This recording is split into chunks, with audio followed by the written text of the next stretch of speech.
Do it again. No, I'm scared now. How many languages you can speak? Like 16 fluently? Yeah, something like that. 16. 16 fluently. Yeah. So With 16. Uh, Can we still remember the 16 name? yeah, I guess that would be English, French, German, Yeah. Spanish, Portuguese, Italian, Bambara, Soninke, Malinke, Mandingo, Jula, Khasonke, Konyaka. Oma. Lost count. What else? Yeah, that's those I speak fluently. you speak a little bit of Mandarin. You said you're learning. Yeah, but that's not like that. Yeah, that's doesn't not count. fluent. count as Yeah, fluent. fluent. I can barely recognize the signs for ni hao, but I can, like, at some point after the class was cool, you know. So you could say stuff, as you don't have a lot of grammatical rules in Chinese. You can say a lot quite easily, quite early, you know. Yeah. So, so I was like, you were close to. I'm actually quite fluent also in Pidgin English. I forgot that one. I forgot. Fijian English. Yeah, okay. yeah. Also Guinea-Bissau and Cape-Verdean Creole. Can have conversations. And they're from which country? I think on my last CV, when I counted, the total was something like 27. 27 languages. Yeah. Because I had a class. How did you learn? I had a Dutch class, Hmm? I had a Chinese class, Hmm. I had Arabic class, Hmm. I had Can you understand Arabic? شوية شوية 50-50. أنا أتكلم العربي شوية شوية. There's one guy in, maybe not in YouTube, normally in Instagram or in TikTok. He used to ask people if I can speak in your language. Yeah. Can't speak in your language, Yeah, I will give you 50 free euro, token, yeah. 50 euros. $50. So you can also do that, like, because with doing these videos, You maybe can earn he's lot of money. earning. But I never took time to do videos like I can. It's like And get a the lot of camera the like languages are not that, you know, influential. It's Yeah. not most. It's not like somebody going to come. Oh, tell me something in Konyaka. I can like. And Konyaga and Malinke is actually the same. So it's also a bit of a start thing. But how did you learn these 27 languages? Because normally for us, like we can speak Bengali as our mother tongue. We learned English, and because of Although we cannot say we are fluent. yeah, we can say like we are fluent because of fucking this Deutschland. We have to learn also Deutsch. So Yeah. that's why we are learning Deutsch. Yeah. Or maybe some people also in Bangladesh they can also speak Hindi Yeah. because there is a lot of influences from Indian Indian influence. television influence. Like I Bollywood cannot influence. speak Hindi, but I can understand. yeah. Like So, I also understand yeah. Urdu, but I cannot speak. How did you learn these 27 languages? Well, Hindi is interesting, and I know two things in Hindi. Is G sir and Kya tum pagal ho.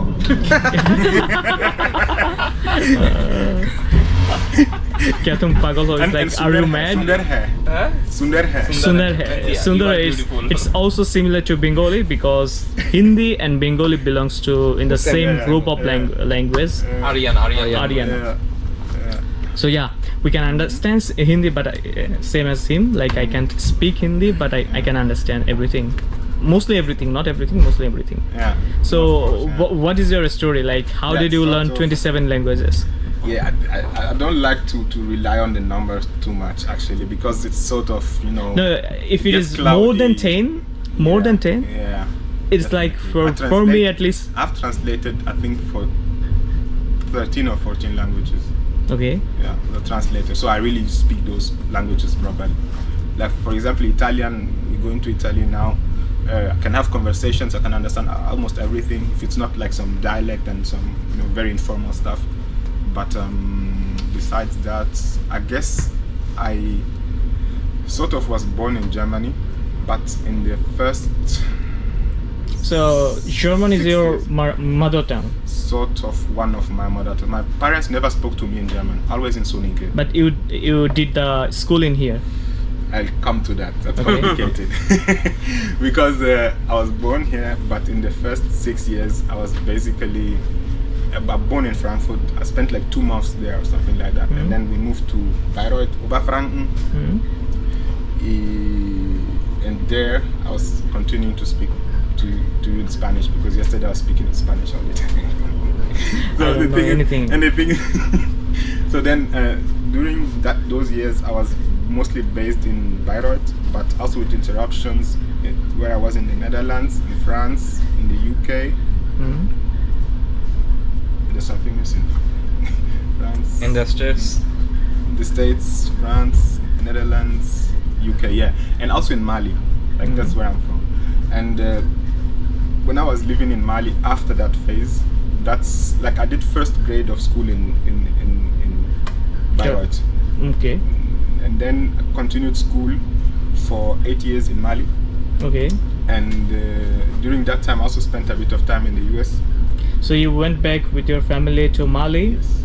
So for 8 Well, years. my family went back, but for me it was going there Okay. because I was born here. So for me it was not going back. Yeah, definitely. Yeah. yeah. And for family, Yeah. yes, but for me, no.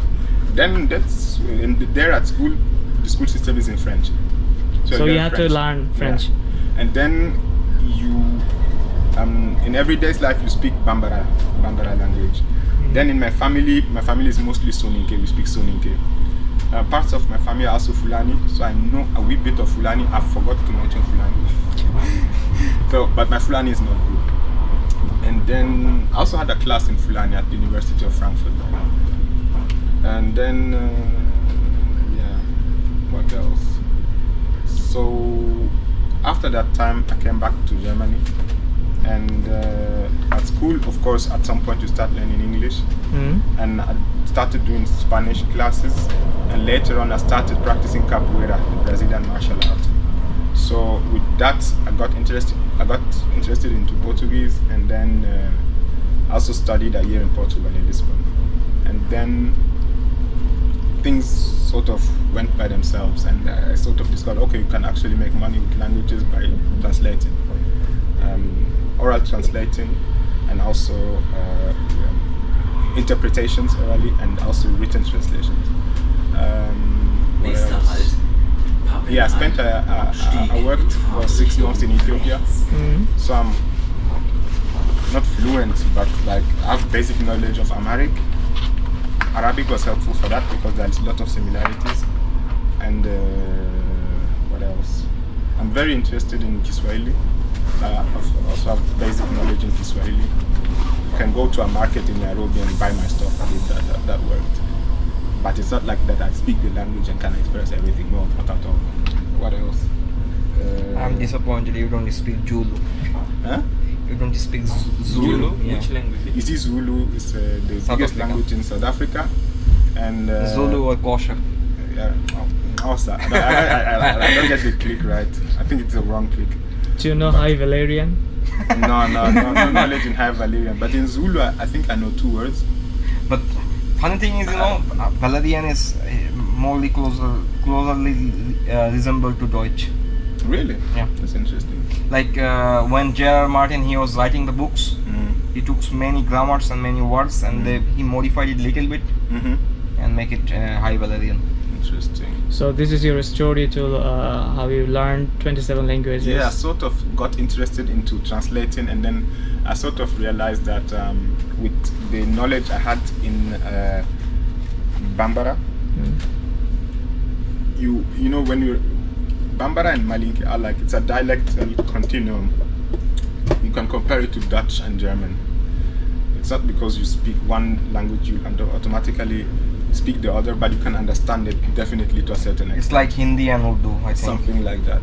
Yeah, probably. And then you just realize, okay, those people speak that way, but I can translate for them.